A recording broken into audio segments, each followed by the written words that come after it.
안녕하세요. 고작의 경제버스. 오늘 주제는 금을 활용한 재테크, 이른바 금테크입니다. 아시겠지만은 최근에 금값이 정말 무섭게 치솟고 있는데요. 금이 진짜 금값이 됐다. 돌반지 한 돈에 100만 원 시대가 곧 오겠다. 이런 소리가 주변에서 심심치 않게 들리고 있습니다. 실제로 순금 한돈 가격이 구매하는데 무려 52만 원. 그러니까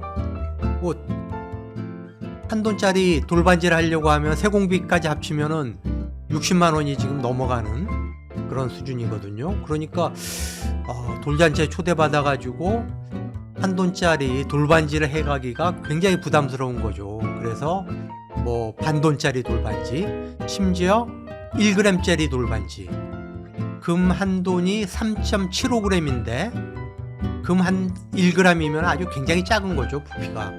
어찌됐든 1g짜리 돌반지 하나 하려고 해도 세공비를 합치면은 15만 원이 넘어간다. 그렇게 지금 금값이 무섭게 오르고 있다. 얼마나 올랐나? 그리고 왜 이렇게 무섭게 금값이 뛰는 걸까? 그러면은 계속 이렇게 오를 거냐? 전망은 어떻게 되냐? 내가 금에 투자하려고 하면은 어떤 방식으로 투자할 수 있는가? 각 투자 방식의 장단점은 무엇인가? 이것을 제가 오늘 명쾌하게 정리해 드리겠습니다. 금은 사실 인류가 가장 오랫동안 자산으로서 활용해온 그런 실물이다. 이미 5,000년 전에 메소포타미아에서 금이 이용이 됐다라는 기록이 있고요. 고대 이집트라든가 그리스 로마에서 금을 화폐로 썼고, 영국은 1821년에 금 본위제를 채택을 했는데, 아시겠지만은 화폐의 기본 단위를 일정량의 금의 가치와 연동을 시키는 거죠. 그러니까 영국이 금 본위제를 채택하면서 세계 각국이 화폐와 금을 교환하기 시작을 했고요. 그러다가 20세기 들어서 대공황이 터지고 1차 세계대전, 2차 세계대전을 겪으면서 금 본위제가 무너지기 시작했죠. 결정적으로는 1971년에 미국이 달러와 금의 연계를 끊으면서 금 본위제가 역사 속으로 사라졌죠. 그렇지만 금 본위제가 폐지된 이후에도 금은 여전히 투자 자산으로서의 역할을 아주 고수하고 있다. 훌륭하게 그 역할을 지금 지켜내고 있다. 이렇게 볼 수가 있는데, 금은 자연 자원이잖아요. 그러니까 생산량이라는 게 한정이 돼 있죠. 한정이 돼 있는데 수요는 오히려 계속 늘고 있어요. 장신구로서, 또 투자 자산으로서, 또 공업적인 목적으로 금의 수요는 계속 늘고 있다. 그러다 보니까 꾸준히 금의 가격이 올라가고 있다. 그런데 올해는 유독 금의 가격이 치솟았다. 금 가격이 올해 얼마나 뛰었는지 한번 그래프 한번 보시죠. 국제 금 가격이 올해 초 1월 2일에 보면은 2073불이었어요. 2073불이었는데 그게 10월 18일에 2007불, 그리고 23일 기준으로 지금 2750불 선에서 오가고 있어요. 연초와 비교하면은 30% 이상 뛰었다. 이렇게 말씀드릴 수가 있고, 다음에 최근에 그러면은 국내 실물 금 가격은 어떻게 되냐? 금 한 돈, 올해 초에 우리가 금 한 돈을 구입하는 가격이 36만 8천 원이었어요. 그런데 23일 기준으로 23일 지난주 수요일이죠. 52만 원이에요. 52만 원. 36만 8천 원에서 52만 원으로 올 들어서만 무려 41%가 폭등을 했어요. 41%면 코스피 코스닥 뿐만 아니라 올해 화랑이었다고 하는 미국의 다우지수, 나스닥 지수도 훨씬 뛰어넘는 거예요. 뭐 세계 어느 나라의 그런 주가 지수, 채권 가격, 예금 금리를 웃도는 압도적인 수익률을 냈다. 그러면은 그 배경이 뭔가? 왜 이렇게 금값이 오른 것일까? 올해 많이 뛴 것일까? 흔히 금은 불확실성이 아주 심할 때 가격이 많이 오른다. 우리가 그렇게 이야기를 해요. 실제로 그래요.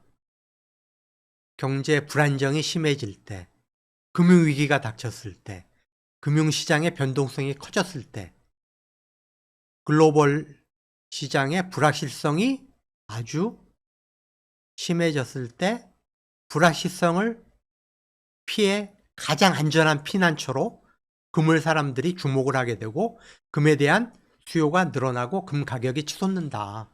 올해가 바로 그런 해다. 구체적으로 살펴볼까요? 가장 중요한 원인은 국제정세가 굉장히 불안해요. 아시겠지만은 러시아 우크라이나 전쟁이 지금 2년 8개월이 넘었죠. 3년째 전쟁이 지속되고 있고 언제 끝날지 지금 기약하기가 어려워요. 다음에 중동에서 이스라엘이 이란과 또 팔레스타인, 지금 중동의 여러 나라들과 레바논과 지금 전쟁을 벌이고 있어요. 그리고 그 긴장이 고조되고 있고 확전의 가능성이 점점 커지고 있다. 다음에 미국 대선이 불과 9일 앞으로 다가왔는데 해리스 부통령이 될지 트럼프 전 대통령이 될지 아직도 오리무중이에요. 민주당 후보가 되느냐 공화당 후보가 되느냐에 따라서 미국의 경제 정책에 큰 방향이 바뀔 수밖에 없고 글로벌 경제에 엄청난 영향을 줄 수밖에 없는데 9일밖에 남지 않은 미국 대선이 아직도 오리무중이다. 초박빙 접전 양상을 부리고 있다. 이런 국제정세의 어떤 불안정성, 이것이 안전자산의 대표 주자인 금값을 밀어 올리고 있다. 이렇게 볼 수 있는 거죠. 다음에 두 번째로는 요즘 각국의 중앙은행들이 금을 적극적으로 매입을 하고 있어요. 2021년까지만 해도 글로벌 금 수요의 13%를 중앙은행들이 차지를 했는데 이게 2022년도부터는 20% 이상으로 올라왔어요. 중앙은행들이 외환을 다각화하기 위해서 금을 적극적으로 매집하고 있다. 왜 그러냐? 예를 들어서 내가 외환 보유액의 90% 이상을 달러로 갖고 있다. 아니면은 90% 이상을 유로화로 갖고 있다. 그렇다면은 달러와 가치가 폭락하거나 유로화 가치가 폭락하면은 외환 보유액이 쪼그라들 수밖에 없어요. 급감할 수밖에 없는 거죠. 그래서 달러나 유로화나 엔화를 대체할 수 있는 안전자산, 금에 주목을 하는 거죠. 그래서 그래프 한번 보시죠. 지금 미국이 외환 보유액의 67.2%, 이게 2022년 말 기준인데 가장 많은 금을 보유하고 있죠. 외환 보유액 중에. 다음에 독일이 66.8%, 이탈리아가 63.7%, 프랑스가 65.6%. 이렇게 주로 서구 국가들이 외환 보유액 중에 금 보유량이 많은데 최근 특히 2022년부터 중국 인민은행이 엄청나게 지금 금을 사모으고 있어요. 2022년에 외환 보유액 중에 금 보유량이 3.6%였는데 최근에 4.6%까지 늘렸어요. 그리고 계속 늘려갈 태세예요. 아시겠지만은 미국과 중국의 무역 갈등 때문에 지금 중국이 달러 일변도에 달러 위주였던 외환 보유액에서 달러 비중을 계속 축소를 하면서 8달러를 지금 기초로 내걸고 있거든요. 미국 국채를 계속 내다 팔고 금 매입을 늘리고 있다. 그래서 앞으로도 금의 수요는 계속 늘 수밖에 없다. 구조적으로 중앙은행의 금 수요가 늘어날 거다라고 지금 전망이 된다. 다음에 세 번째로는 금리 인하예요. 미국이 최근에 빅컷이라고 하죠. 기존금리를 한꺼번에 0.5%포인트 내렸고 11월 달에도 0.25%포인트 내릴 걸로 지금 예측이 되고 있어요. 그리고 내년 이후에도 물론 인하 속도는 경기 상황을 봐가면서 조절을 하겠지만은 내년 이후에도 금리 인하 흐름은 지속될 거다. 유럽중앙은행, 영국, 한국은행 다 지금 금리 인하 대열에 동참을 했죠. 그런 글로벌 금리 인하 흐름이 금의 가치를 올리고 있다. 금리하고 금은 반비례한다. 이렇게 보시면 돼요. 금리가 올라가면은 금의 가치는 떨어지고 금리가 떨어지면은 안전자산인 금의 가치는 오른다. 최근 2, 3년 사이에는 고금리 시대임에도 불구하고 아까 말씀드린 그런 국제적인 그런 여러 가지 영향 때문에 금의 가치가 계속 올라갔고 지금 금리 인하가 시작됐기 때문에 금의 가치가 더 올라가는 거다라고 볼 수 있는 거죠. 그리고 네 번째, 뭐 아까 중앙은행의 금매입 기조와 뭐 비슷한 이야기지만은 브릭스 국가들, 중국과 러시아를 중심으로 한 브릭스 국가들이 탈달러, 기축통화인 달러에서 지금 벗어나가지고 다변화하려는 움직임을 보이고 있다. 그래서 그 중에 금이 준 기축통화에 지금 역할을 하고 있다는 거죠. 달러의 기축통화에서의 지위가 약화될수록 금의 지위가 더 올라갈 거다. 이런 네 가지 요인이 올해 무려 30% 이상 국제 금값을 치솟게 한 원인이다. 그리고 국내에서도 실물 금값이 1월 2일에 비해서 지금 41%가 올랐고 계속 오를 것으로 예상이 되는데 바로 이 네 가지 요인 때문이다. 이렇게 생각을 하시면 될 것 같습니다. 그러면은 앞으로 어떻게 될 거냐? 최소한 내년까지는 금값이 계속 오를 거다. 이런 전망들이 대체적인 의견이다. 표 한번 보실까요? 골드만삭스 같은 경우는 당초에 2025년 초, 내년 초에 온스당 한 2,700불 갈 거다라고 전망을 했었는데 그거를 최근에 2,900달러로 상향을 했어요. 온스는 한 뭐 31g 정도 되거든요. 뭐 그러면은 한 8돈 정도 되는 거죠. 8돈.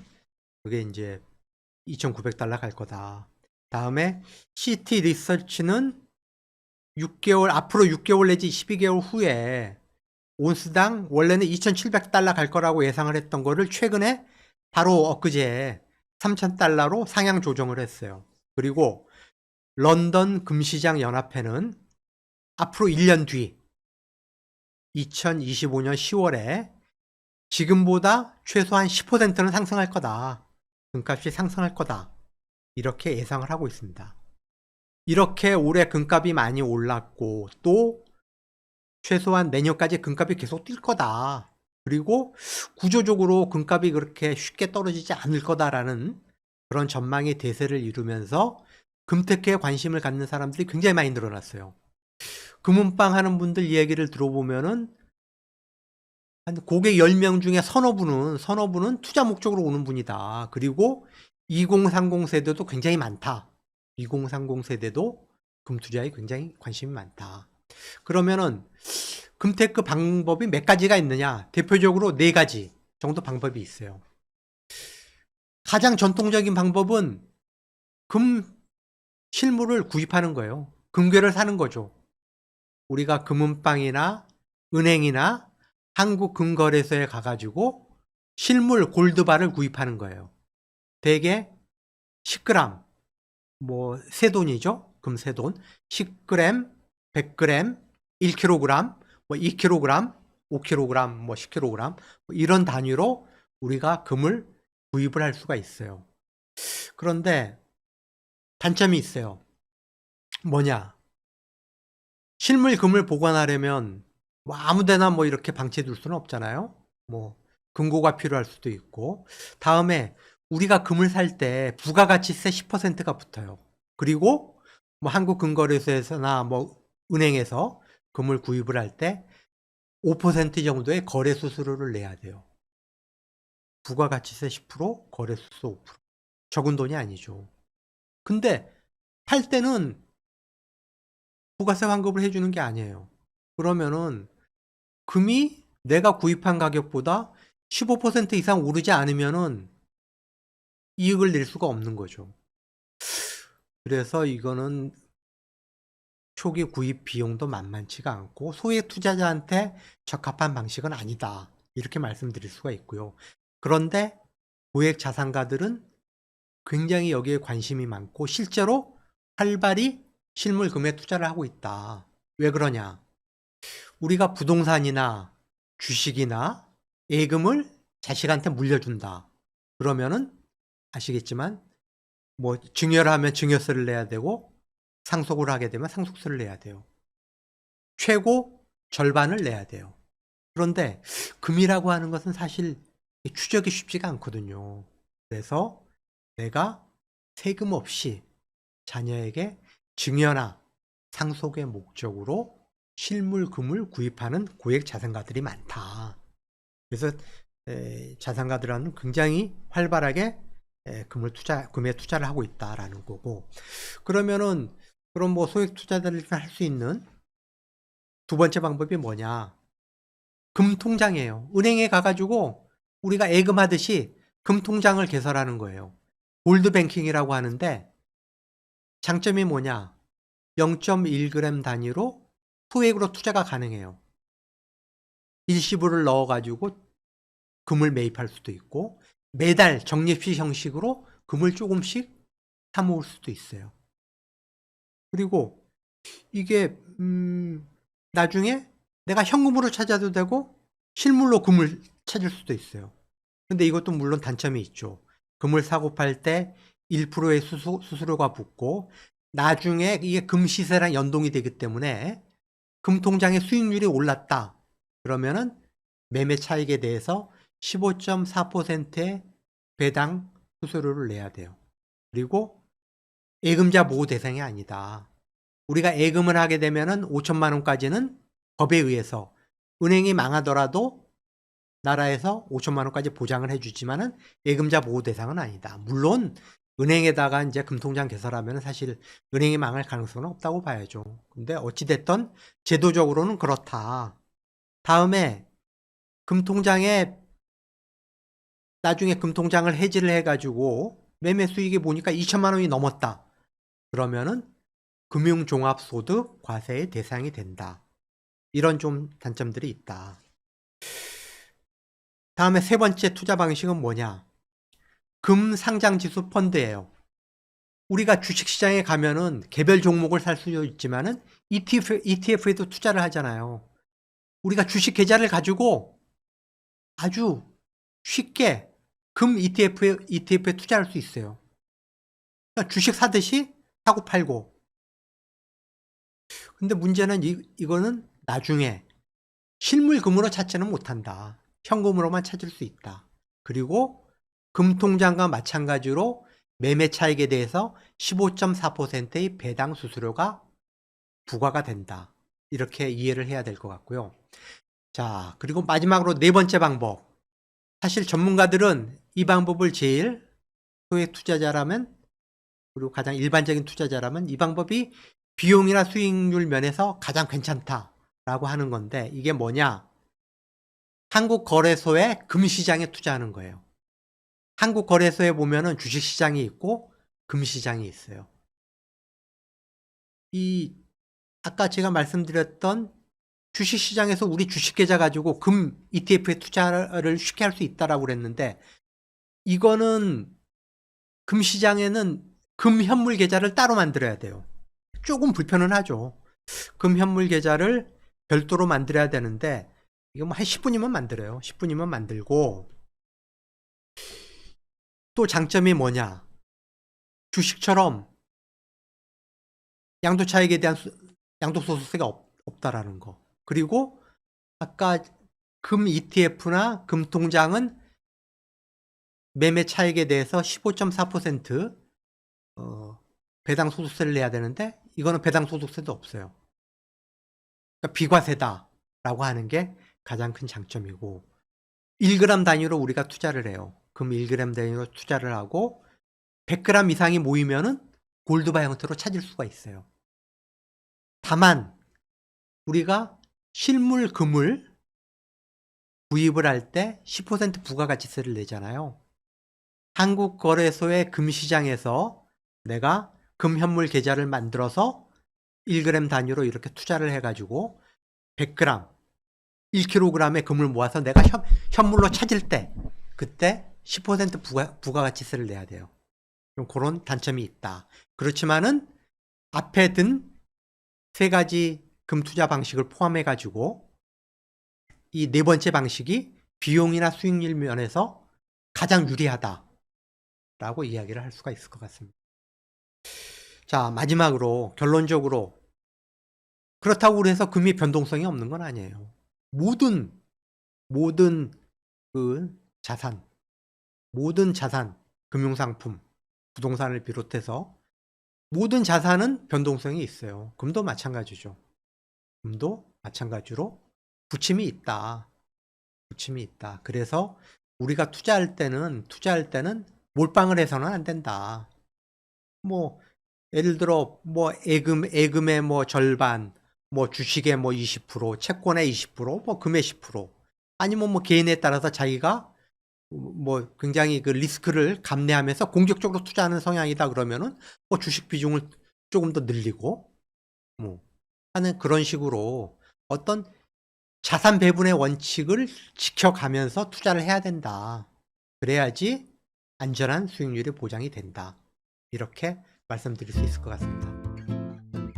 오늘 주제는 이것으로 마치고요. 다음에 새로운 더 유익한 주제를 가지고 여러분을 찾아뵙겠습니다. 시청해 주셔서 고맙습니다.